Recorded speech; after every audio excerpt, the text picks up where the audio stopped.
सुविधा, चांगले शिक्षण, चांगले संस्कार देण्यासाठी या जयंतीच्या निमित्तानं आपण प्रत्येकानं प्रयत्न करावा। असंच या कार्यक्रमाच्या निमित्तानं तुम्हाला सगळ्यांना सांगायचं आहे। खरं तर गर्दी कमी आहे, पण तुम्ही सगळेजण खूप छान ऐकताय आणि आज या कार्यक्रमाच्या निमित्तानं मलाही या ठिकाणी बोलवलं, निमंत्रित केलं, त्याबद्दल मी आयोजकांचं खूप मनापासून या ठिकाणी धन्यवाद देईन। बघा, सोनवणे साहेब सुद्धा इथं सरपंच आहेत, कुणामुळे? डॉक्टर बाबासाहेब आंबेडकरांमुळे। लक्षात घ्या, मी सुद्धा इथं उभा आहे। हे स्वातंत्र्य मला दिलं कुणी? लोकशाहीचं हे स्वातंत्र्य मला दिलं कुणी? तर हे डॉक्टर बाबासाहेब आंबेडकरांनी दिलं। आणि म्हणून आम्ही भारताचे लोक असं ज्यावेळेस आपण अभिमानानं बघतो, वाचतो, म्हणतो, हे राज्य, गणराज्य, ह्या सगळ्या गोष्टी किंवा प्रजासत्ताक दिन साजरा करण्यापाठीमागची जी भूमिका त्यांनी लिहिलेल्या या सगळ्या गोष्टी, या सगळ्यांचा आपण आदर करूया आणि डॉक्टर बाबासाहेबांचे विचार अजून पुढे पुढे घेऊन जाण्याचा प्रयत्न करूया। आणि आज एक संकल्प करूया की डॉक्टर बाबासाहेब आंबेडकरांचा एक तरी विचार आपण आपल्या आयुष्यात घेऊया आणि पुढे जाण्यासाठी प्रयत्न करूया। बाकी सगळेजण इतिहास आपण आंबेडकरांचा जाणता, त्यांच्याबद्दलच्या सगळ्या गोष्टी आपल्याला माहिती आहेत, परंतु आज या जयंतीच्या निमित्ताने एकच गोष्ट प्रत्येकानं आपल्या मनामध्ये ठेवायची की एक चांगुलपणा कायम। कारण माझे वडील मला नेहमी सांगतात, एक दिवशी असंच मला त्यांनी विचारलं की तुझ्याकडे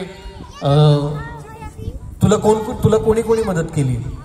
त्यावेळेस मला सांगितलं की दोन बाजूच्या दोन लिस्ट तयार केल्या मी, म्हणजे एक भली मोठी लिस्ट होती की मला ज्यांनी मदत केली त्यांची, आणि नंतर मला विचारलं की तू कोणाला मदत केली? त्यावेळेला दुसऱ्या बाजूची मी लिस्ट केली, त्यावेळेला ती अगदी मी नाव आठवायला लागलो की हां, मग मी पण मदत केलेली आहे खूप लोकांना, असं ती लिस्ट काढली मी, आणि ती खूप कमी होती। ज्यांनी मला मदत केली त्यांची लिस्ट खूप मोठी होती। मित्रांनो, माझ्या वडिलांनी मला त्याच वेळेस एक गोष्ट सांगितली की जर तुला मोठं व्हायचं असेल तर तुझी इकडची लिस्ट मोठी झाली पाहिजे आणि इकडची लिस्ट कमी झाली पाहिजे, तर तू तुझ्या आयुष्यातला एक यशस्वी माणूस बनू शकतो। माझे वडील खूप अडाणी आहेत, ज्यांना वाचता येत नाही, लिहिता येत नाहीत, पण त्या पाठीमागचा त्यांचा जो विचार आहे तो खूप मोठा मला वाटतो।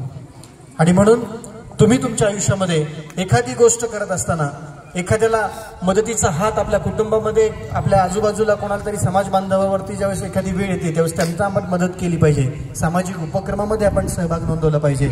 आपण काहीतरी समाजाचं देणं लागतो। लक्षात घ्या, ही जयंती साजरी होते म्हणजे इतकी सोपी गोष्ट नाही। एखादा कार्यक्रम घेताना त्या आयोजकांनाच माहिती असतं की अगरबत्ती लावताना काळीपेटी घरीच राहिलेली असते आणि नंतर लक्षात येतं की ती परत आणायची असते। इतकं सगळा उद्योगव्याप करावा लागतो आणि कार्यक्रम घेणे ही एवढी सोपी गोष्ट नाही। म्हणून ज्या ज्या तरुणांनी यासाठी योगदान दिलं, जे पुढे येत आहेत, मला लांडगे साहेबांनी एकच गोष्ट सांगितली की आम्ही सगळे तरुण मित्र एकत्र येतो आणि आम्ही प्रत्येक जयंती साजरी करतो।